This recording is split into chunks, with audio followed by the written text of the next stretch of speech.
पोखडी शिवारात कोंबड्यांच्या झुंजीवर पोलिसांचा धडक छापा, 21 आरोपी जेरबंद, जुगाराचा पर्दाफाश।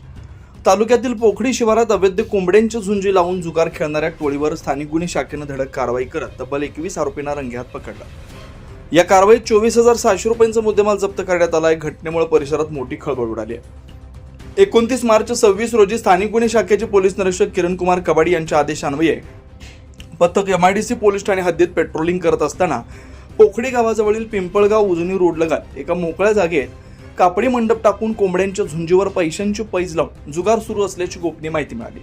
या माहितीच्या आधारे पोलीस उपनिरीक्षक हरीश भोये, अनंत सालगुडे, समीर अभंग व पथकानं तात्काळ घटनास्थळी धाड टाकली। छाप्यात काही इसम कोंबड्यांच्या झुंजी लावताना व त्यावर पैसे लावताना आढळून आले। पोलिसांनी तात्काळ सर्वांना ताब्यात घेत कारवाई केली। या कारवाईत शुभम बोध, अशरफ खान, मोहम्मद उस्मान शेख, अमजद मखदूम, सय्यद अजहर अख्तर, रोहित गोहिर, संदीप कुडिया, राम क्षत्रिय, तौफिक शेख, अजहर शेख, योगेश छजलानी, संतोष गोयल, विकी सुजगोहर, जितेंद्र म्हात्रे, अमीन शेख, तुषार मुलतानी, समीर शेख, वसीम शेख, गोविंद राजुडिया, सोहेल सय्यद व उत्तम साळवे अशा एकूण 21 आरोपींना अटक करण्यात आली। आरोपीकडून 24,700 रुपयांचा मुद्देमाल जप्त करण्यात आला। त्यांच्या विरोधात MIDC पोलीस ठाण्यात गुन्हा रजिस्टर क्रमांक 225/26 अन्वये महाराष्ट्र जुगार कायदा कलम 12B तसेच प्राण्यांवरील क्रूरतेस प्रतिबंधक कायद्यानुसार गुन्हा दाखल करण्यात आला।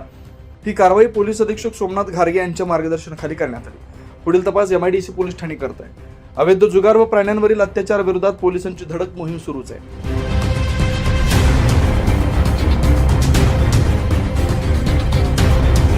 24 लाईव्ह महाराष्ट्र न्यूजसाठी भाऊसाहेब गामणे, अहिल्यानगर।